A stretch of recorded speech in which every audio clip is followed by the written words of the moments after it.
اللہ تعالیٰ نیکیاں کرنے والوں کو پسند فرما دے نے، جبکہ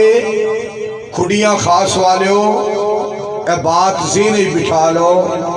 نیکی دی توفیق بھی اللہ ہی عطا فرما دے نے، اور نیکیاں کرنے والوں اللہ کریم پسند فرما دے نے، یعنی جدے اتے اللہ دا کرم ہو جائے اور جدے تے اللہ دا فضل ہو جائے، جدے تے اللہ کریم مہربان ہو جان، وہ دے کول اللہ نیکیاں کروان دے نے، اور انہوں نیکی واسطے اللہ پسند فرما لیں دے نے، اور انہاں نیکیاں دا پتہ اس ٹائم تے چلے گا جو نیکیاں دی بہت زیادہ ضرورت پیش آئے گی، اور انسان سوچے گا کاش میری ساری زندگی نیکیاں دے اندر گزر دی، میں فلاں نیکی کر لیندہ، فلاں نیکی کر لیندہ، فلاں موقع تے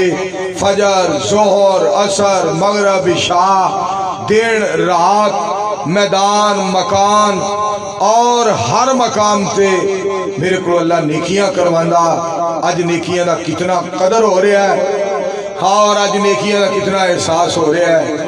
اور اج کتنا نیکیاں یاد آ رہی نے۔ اس واسطے اج اس جہان دے اندر ساڑے واسطے ضروری چیزیں ہیں، اج اس جہان دے اندر نیکیاں کریے، کل انشاءاللہ معاشر دے میدان دے اندر نیکیاں کم آن گیاں۔ میں رات جلسے واسطے کل میں جلسے واسطے تو گزر رہا سا، اور ایک ٹرک دے مگر کھڑیاں تو گزر رہا ہاں، جو ٹرک دے مگر لکھیا کہ جملہ سی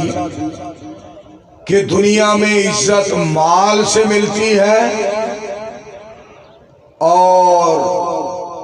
قیامت کو عزت اعمال سے ملتی ہے۔ اے دنیا دے اتے عزت لوگ سمجھتے ہیں کہ مال بڑا ہے، مگر قیامت نو عزت ملے گی تو اعمال دی وجہ تو ملے گی۔ اللہ دے پاک پیغمبر